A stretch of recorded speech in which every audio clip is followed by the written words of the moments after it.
Саламат сактоо министрлиги маалымат технология жана байланыш комитетинен бирдикте мына Бишкек шаарындагы ооруканалардын сценарий картасы иштеп чыгыш керек.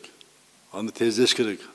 Анын үчүндөгү эмне керек? Ал оперативдүү кыйналып ооруп жаткан биздин жарандарды ар больницага чуркатпастан ошол тез алып келип больницага жаткызганга шарт түзүп берет. Баардык кол центр иштери мына системалаштырып, ар бир медиктин жана медайымдын маалыматта смартфон аркылуу келиш керек. Маалыматтар ала турган шарт түзүш керек. Аны үчүн биздин мына сотовый компаниялардын мүмкүнчүлүгү абдан чоң. Аны толук пайдаланыш керек. Саламат сактоо министрлиги өкмөт менен бирдикте азыр кырдаал анализдеп, прогноз болжолдун баардыгын бергиле бизге. Кандай болот? Ар бир область, район, айыл өкмөткө чейин бергиле. Нече ай көрүлөт? Ма прогноз болжол керек баарына тең.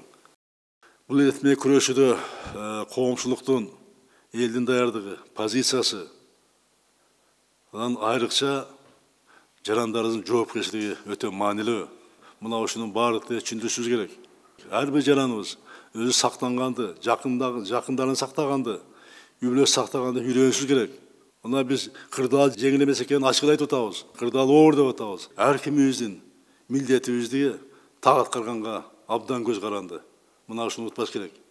Ар бир замандын баатырлары болот. Мына азыркы биздин замандын баатырлары, муну айтышыбыз керек. Биздин медиктер көп түкүрсөк көл болот демекчи, мына ыктыярчылар чыгып атат азыр. Кыйналып турган мезгилде, элибиз мамлекет кыйналып турган мезгилде ыктыярчылар чыгып, мына көпчүлүгү медиктерге тамак аш менен, керектүү жабдуулар менен медициналык, тез жардам машиналар менен, башка каражаттар менен жардам беребиз деген мына азыр биздин жарандарыбыз абдан көбөйүп атат. Мекендеш кайрылып атат. Бүлө бердиме сырттан да кайрылып атышат.